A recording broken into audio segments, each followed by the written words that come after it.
আসসালামু আলাইকুম and hello everyone. শীতকাল চলে এসেছে এবং শীতকালের সাথেই কিন্তু চলে এসেছে শীতকালীন বিভিন্ন ধরনের মজাদার সবজি। যাদের বাচ্চারা সবজি খেতে চায় না তারা কিন্তু এভাবে সবজি দিয়ে পাস্তা রান্না করে বাচ্চাদেরকে খাওয়াতে পারেন। এতে করে তাদের সবজি খাওয়া হয়ে যাবে, প্লাস একটা মজাদার নাস্তাও পাবে তারা। সো ফার্স্টেই দেখতে পাচ্ছেন আমি স্প্যাগেটি এবং লম্বা পাস্তাগুলো নিয়েছি এবং এই পাস্তাগুলোকে আমি সিদ্ধ করে নিচ্ছি এবং তার আগে কিন্তু আমি সবজিগুলোকে সিদ্ধ করে নিয়েছি। পাস্তাগুলো মোটামুটি সিদ্ধ হয়ে যাওয়ার পরপরই নামিয়ে নিব।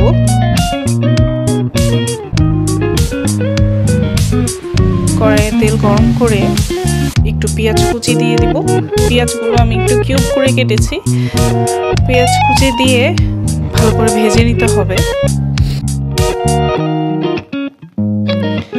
পরিমাণ মতো মরিচ দিয়ে দিতে হবে, যে যেমন ঝাল পছন্দ করেন ঠিক তেমন। একটু ভাজা হয়ে এলেই সিদ্ধ করে রাখা সবজিগুলো তেলের মধ্যে ঢেলে নিব এবং খুব নেড়ে চেড়ে যেন একটু ভাজা ভাজা একটা ফ্লেভার আসে, সেটার জন্য এই কাজটা করা। এরপরে দিয়ে দিচ্ছি টেস্টিং সল্ট দিয়ে আর একটু নিয়ে নিচ্ছি। এবার দুটো ডিম ভেঙে নেব।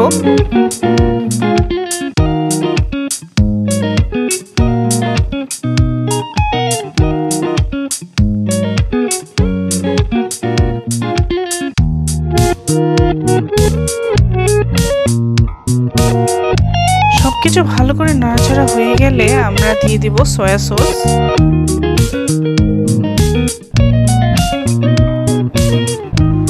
এবার সিদ্ধ করে রাখা পাস্তাগুলো ঢেলে নিয়ে সবকিছু আবারও নেড়ে চেড়ে নিব উল্টে পাল্টে।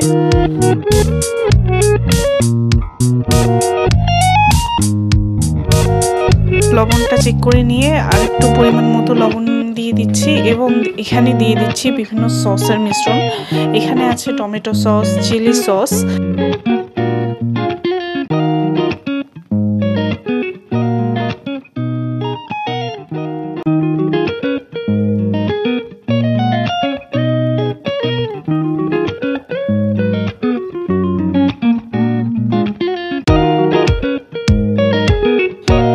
এ পর্যায়ে এসে দিয়ে দিচ্ছি ম্যাগির স্বাদে ম্যাজিক মশলা দিয়ে ভালো মতো নেড়েচেড়ে নিব।